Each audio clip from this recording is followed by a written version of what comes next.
नमस्कार दोस्तों, स्वागत है आप सभी का जीके इंडिया में। मैं सौरभ भारती आप सभी का हार्दिक स्वागत करता हूं। दोस्तों, टेस्ट 20 सीरीज 75 दिन 75 टेस्ट में आपका स्वागत है। दोस्तों, आज है डे 5 और आज है हमारे पास भारत भूगोल के अति महत्वपूर्ण 20 प्रश्न। अगर आप जेल प्रेरी और कांस्टेबल की तैयारी कर रहे हैं तो ये टेस्ट सीरीज आपके लिए रामबाण साबित होगी। फ्री ऑफ कॉस्ट है। पीडीएफ अगर आपको मिल गई होगी तो आप इसका वीडियो सॉल्यूशन अब आप देख रहे हैं, और अगर आप इस टेस्ट को अटेम्प्ट करना चाहते हैं तो अभी डाउनलोड कीजिए जीके इंडिया ऐप और वहां पर टेस्ट सेक्शन में जाके फ्री में इस टेस्ट को सॉल्व करिए। आइए देखते हैं पहला प्रश्न आज का क्या है। सम्मिलित करना है, नदियां लिखी हुई हैं, दो आब लिखे हुआ है। देखिए, दो आब शब्द का अर्थ क्या है? दो नदियों के बीच का उपजाऊ क्षेत्र क्या कहलाता है? दो आब। दो नदियों के बीच का उपजाऊ क्षेत्र दो आब कहलाता है। आब अरबी भाषा का शब्द है जिसका अर्थ पानी या नदी होता है।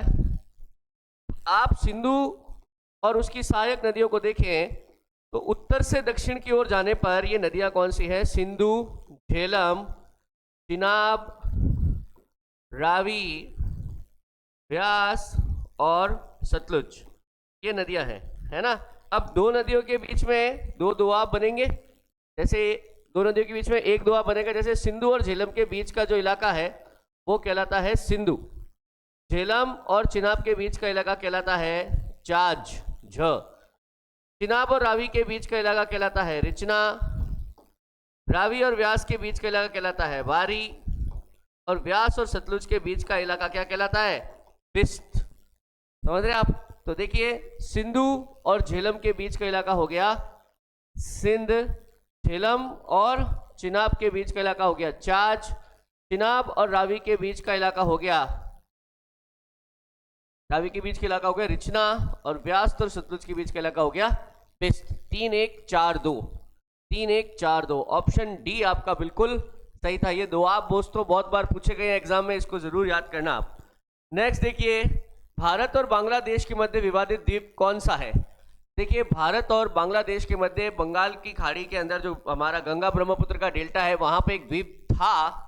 मैं था क्यों बोल रहा हूं? क्योंकि वर्तमान में ये द्वीप पूरी तरीके से डूब चुका है ना। न्यू मूर द्वीप है। जलवायु परिवर्तन के कारण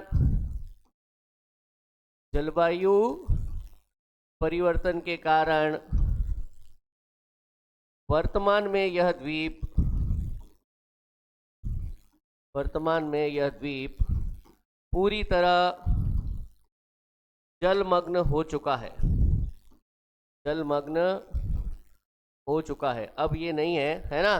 2010 के बाद से दिखाई नहीं है, पूरी तरह से डूब गया है। तो ये है न्यू मूर द्वीप। फिर देखिए, इसके अलावा भी मैं आपको बताऊं, जैसे कच्चा तीवू द्वीप है। कच्चा तीवू ये भारत और श्रीलंका के मध्य विवादित है। भारत और श्रीलंका के मध्य विवादित कौन सा द्वीप? कच्चा तीवू।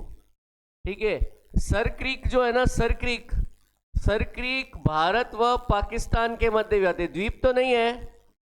ये पाकिस्तान के मध्य विवादित। हालांकि ये द्वीप नहीं है, ये दलदल है। गुजरात है ना, गुजरात कच्छ का रण, वहां पे एक दलदल है, उसी का नाम क्या है? सर क्रीक, वहां पर है ये। ठीक है। सालसेट है ना, मुंबई का द्वीप है। सालसेट किसका द्वीप है? मुंबई का द्वीप है। मुंबई, बसीन, सालसेट, कोलाबा, लिटिल कोलाबा, ये 7 द्वीप थे, इनको मिला के मुंबई बना है। नेक्स्ट देखिए, भारत में सर्वाधिक वर्षा वाला स्थान मेघालय राज्य में कौन सी पहाड़ी पर स्थित है? भारत में सर्वाधिक वर्षा वाला स्थान मेघालय में कौन सी पहाड़ी पर स्थित है? तो देखो, आप अगर मेघालय में जाएंगे तो आपको 3 पहाड़ियां मिलेंगी, है ना, जिनका नाम है गारो, खासी और जैंतिया। गारो, खासी और जयंतिया। इन्हीं के बीच में दोस्तों एक पठारी भाग है जिसको अपन कहते हैं मेघालय या शिलोंग का पठार। मेघालय या शिलोंग का पठार। ठीक है। इसी पठार के ऊपर ये जो खासी पहाड़ियां हैं, खासी पहाड़ी की ढलानों पर विश्व में सर्वाधिक औसत वार्षिक वर्षा वाला स्थान मासिनराम और चेरापूंजी। देखो, ये तो सब जानते हैं कि मासिनराम और चेरापूंजी मेघालय में स्थित है, बट मेघालय में भी कौन सी पहाड़ी पर स्थित है? तो देखो, पास पहाड़ी कौन सी हो जाएगी? खासी पहाड़ी हो जाएगी। खासी पहाड़ी की ढलानों पर स्थित है।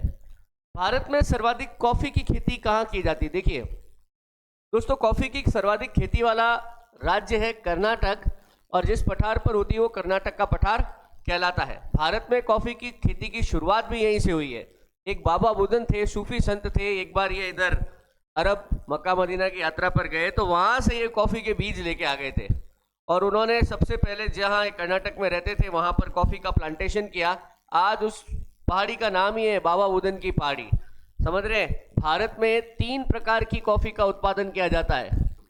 भारत में 3 प्रकार की कॉफी का उत्पादन होता है। कौन कौन सी है ये 3 प्रकार की कॉफी? तो देखो ये 3 प्रकार की कॉफी है, अरेबिका,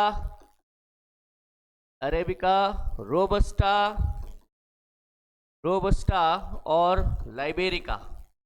कभी आपसे पूछ ले कि कॉफी कितने प्रकार की होती है? 3 प्रकार की होती है, अरेबिका, रोबस्टा और लाइबेरिका। भारत तीनों प्रकार की कॉफी का उत्पादन करता है। फिर देखिए पिरोटन द्वीप कहाँ स्थित है? पिरोटन, देखिए पिरोटन द्वीप आपको मिलेगा कच्छ की खाड़ी में। कहाँ मिलेगा? कच्छ की खाड़ी में। देखो आप, खाड़ी क्या होता है? पानी का ऐसा स्रोत जो 3 तरफ से जमीन से गिरा हुआ है उसको अपन क्या कहते हैं? खाड़ी कहते हैं। जैसे देखो एक ये है, ये तो है कच्छ की खाड़ी। ये कौन सी खाड़ी है? कच्छ की खाड़ी। ठीक है, ये वाली जो जगह है ये है खंबात की खाड़ी। ठीक है, एक तमिलनाडु के तट पर यहां पर भी एक छोटी सी खाड़ी है, यहां पर एग्जैक्टली, इसका नाम है मन्नार की खाड़ी। मन्नार की खाड़ी। और ये वाला तो इलाका आप जानते ही हैं, ये कौन सी खाड़ी है? बंगाल की खाड़ी। ठीक है, तो जहां पर कच्छ की खाड़ी है वहीं पर एक द्वीप है जिसका नाम है पिरोटन। पिरोटन द्वीप जो है अपने आसपास के समुद्री जीवों के लिए बड़ा प्रसिद्ध है। यहाँ पर ऑक्टोपस और पफर फिश, ऑक्टोपस और पफर फिश मिलता है पिरोटन द्वीप पर। इसको प्रोटेक्टेड किया गया है, समुद्री राष्ट्रीय पार्क घोषित किया गया है ऑक्टोपस और पफर फिश के संरक्षण के लिए। फिर देखिए मन्नार की खाड़ी भारत के किस राज्य में स्थित है? अभी मैंने आपको पिछले क्वेश्चन में बताया, तो मन्नार की खाड़ी तमिलनाडु राज्य में स्थित है। नेक्स्ट देखो, निम्न में से कौन सी सिंधु की सहायक नदियां हैं? देखो सिंधु की सहायक नदियां अगर कभी आपसे पूछ ले, सिंधु की सहायक नदियां, देखो आप क्या क्या लिखोगे? आप लिखोगे गिलगित, गलवान, कोमल, श्योक, काबुल, नुब्रा, ये सब नदियों के नाम है। इसके अलावा झेलम, चिनाब, रावी, व्यास और सतलुज, ये सभी किसकी सहायक नदियां हैं? सिंधु की सहायक नदियां। तो देखो गोमल हो गई, श्योक हो गई, चिनाब हो गई, मानस नहीं है यार। मानस जो है वो ब्रह्मपुत्र की सहायक नदी। तो 1, 2, 4 इसका सही ऑप्शन था। बगलिहार बांध परियोजना किस नदी पर स्थित है? देखो अगर आप जम्मू कश्मीर में जा रहे हैं और चिनाब नदी को देखेंगे, चिनाब नदी पर, तो चिनाब नदी पर देखो एक तो है बगलिहार बांध, ठीक है, एक है सलाल बांध, ठीक है, और एक है यहां पर दुलस्ती बांध। दुलस्ती बांध, ये तीनों बांध कौन सी नदी पर है? चिनाब नदी पर है। इसमें से सलाल बांध तो पीओके में पड़ता है, बाकी ये दोनों बांध जो है ये जम्मू कश्मीर में ही पड़ते हैं। ठीक है, अगर आप झेलम नदी पर चले जाओ तो झेलम नदी पर आपको कौन कौन से बांध मिलेंगे? झेलम नदी पर आपको मिलेगा एक तो तुलबुल बांध, तुलबुल बांध, एक मिल जाएगा आपको किशनगंगा, किशनगंगा, ठीक है। रावी नदी पर आप चले जाओ तो रावी नदी पर आपको एक तो मिलेगा थीन बांध, ठीक है, एक नया बांध हो गया है शाहपुर कंडी, और एक मिलेगा चमेरा बांध। कौन सा? चमेरा, ठीक है। सिंधु नदी पर देखो अपनी तरफ तो कोई बांध है नहीं, बट पाकिस्तान इस पे एक बांध बनाना चाह रहा है जिसका नाम है दियामेर भाषा बांध। कौन सी नदी पर? सिंधु नदी पर। ये पीओके में बनाना चाह रहा है पाकिस्तान, चाइना के सहयोग से। सिंधु नदी किन दो पर्वतों के मध्य से भ्रंश घाटी में होकर बहती है? भ्रंश घाटी या रिफ्ट वैली बोलते हैं इसको। देखो दो पर्वत है, इनके बीच में जो ये वी आकार की घाटी है, जहां से कोई नदी बह के आएगी, है ना, तब अपन क्या बोलते हैं कि नदी एक भ्रंश घाटी में से आ रही है। बहुत सारी नदियां, जैसे हिमालय की बहुत सारी नदियां भ्रंश घाटी में से आती हैं। अब ये बोल रहा है सिंधु, तो सिंधु नदी देखो, सिंधु नदी जो है वो लद्दाख और जास्कर पर्वतमालाओं के बीच में से कौन सी नदी आती है? सिंधु नदी। तो लद्दाख और जास्कर, सी ऑप्शन इसका बिल्कुल सही था। नेक्स्ट देखिए, भारत की वे नदियां जो एस्चुरी या ज्वार नदमुख बनाती है। देखिए जब नदी समुद्र की तरफ जाती है, तो अगर नदी समुद्र में सीधा जाके गिर जाए, समझ रहे आप, या तो नदी क्या कर सकती है, अनेक छोटी छोटी धाराओं में बढ़ सकती है, या फिर नदी सीधा समुद्र में जाके गिर जाए, तो ऐसी स्थिति में नदी जो बनाती है, गहरा खड्डा बनाती है समुद्र में गिरने से पहले, उसको क्या बोलते हैं? एस्चुरी या ज्वार नद मुख। तो भारत की वे नदियां जो एस्चुरी बनाती है, रट लेना आप, नर्मदा और ताप्ती, ये भारत की वो नदियां जो एस्चुरी बनाती है। एक स्वर्ण रेखा नदी भी है, बट पहले आप ये दो याद रखो, और दोनों अरब सागर में जाके गिरती है। धुआंधर जलप्रपात, ये धुआंधर है यार, धुआंधर जलप्रपात कौन सी नदी पर स्थित है? देखो धुआंधर जलप्रपात आपको मिलेगा नर्मदा नदी पर। नर्मदा नदी पर मध्य प्रदेश में जबलपुर के पास में कौन सा है? धुआंधर जलप्रपात स्थित है। इसके अलावा नर्मदा नदी पर है ना दो जलप्रपात है एमपी में, एक तो ये हो गया धुआंधर, एक हो गया कपिलधारा। कपिलधारा, नर्मदा नदी पर दो जलप्रपात है। जलप्रपात समझते हो ना आप, जब पानी सीधा ऊपर से नीचे आके गिरता है, सीधा नीचे गिरना चाहिए, तो इसको अपन क्या कहते हैं? जलप्रपात कहते हैं। भागीरथी और अलकनंदा नदियों का संगम जिस स्थान पर होता है, देखो संगम नदियों का जिस स्थान पर होता है उसको अपन क्या बोलते हैं? प्रयाग। उत्तराखंड में जाओगे आपको पंच प्रयाग मिलेंगे, विष्णु प्रयाग, नंद प्रयाग, कर्ण प्रयाग, देव प्रयाग, रुद्र प्रयाग और देव प्रयाग, है ना। तो जो देव प्रयाग है ना, कौन सा देव प्रयाग है? ये देव प्रयाग।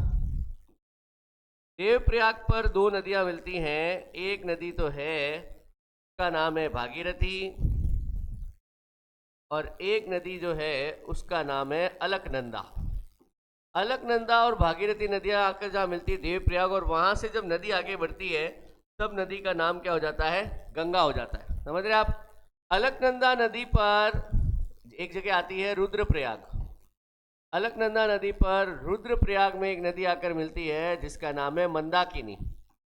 रुद्रप्रयाग पर कौन सी नदियों का संगम होता है? अलकनंदा और मंदाकिनी। मंदाकिनी नदी के किनारे ही हमारा केदारनाथ का मंदिर स्थित है।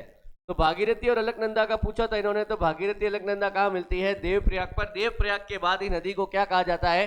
गंगा नदी कहा जाता है। फरक्का बैराज किस नदी पर स्थित है? देखो बैराज शब्द कभी भी आ जाए तो है तो ये बांध ही, बट इस बांध, इसका उपयोग जो है सिर्फ पेयजल और सिंचाई के लिए किया जाता है। जैसे Farakka barrage, Okhla barrage, Hathnikund barrage, ये अपने कोटा बैराज। तो बैराज, फरक्का बैराज गंगा नदी पर बना हुआ है। कहाँ पर है ये? पश्चिम बंगाल में स्थित है। फरक्का बैराज गंगा नदी पर कहाँ पर? पश्चिम बंगाल में स्थित है। फिर देखो बिहार का शोक किस नदी को कहा जाता है? देखो जब कोई नदी बाढ़ के कारण बहुत ज्यादा जान माल का नुकसान करती है, अपने रास्ते बदलती रहती है, तब उस नदी को शोक कहा जाता है। और बिहार का शोक कहा जाता है किसे? कोसी नदी को। ठीक है, चलिए नेक्स्ट आइए। छोटा नागपुर के पठार से होकर बहने वाली प्रमुख नदी। देखो छोटा नागपुर का पठार मोस्टली कहां पर है?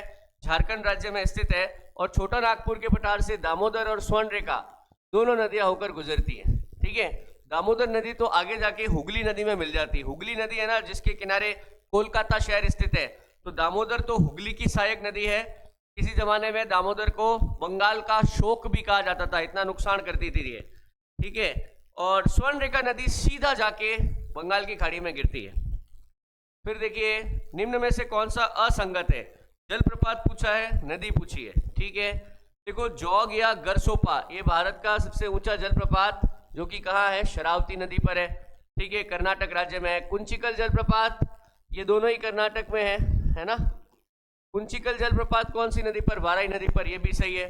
चित्रकूट जलप्रपात, चित्रकूट जलप्रपात अपने को मिलेगा छत्तीसगढ़ में। चित्रकूट जलप्रपात छत्तीसगढ़ में, इंद्रावती नदी पर, यह भी सही है। चूलिया जलप्रपात हमको मिलेगा राजस्थान में, जो कि लिखा है बनास नदी पर। नहीं, चूलिया जलप्रपात चंबल और बामनी नदियों के संगम पर है, तो ये ऑप्शन गलत है, ये सही नहीं था। फिर देखिए, सतलुज नदी भारत में किस दर्रे से प्रवेश करती है? तो देखिए, सतलुज नदी भारत में शिपकिला दर्रे से प्रवेश करती है। शिपकिला दर्रा कौन से राज्य में है? शिपकिला दर्रा हिमाचल प्रदेश राज्य में है।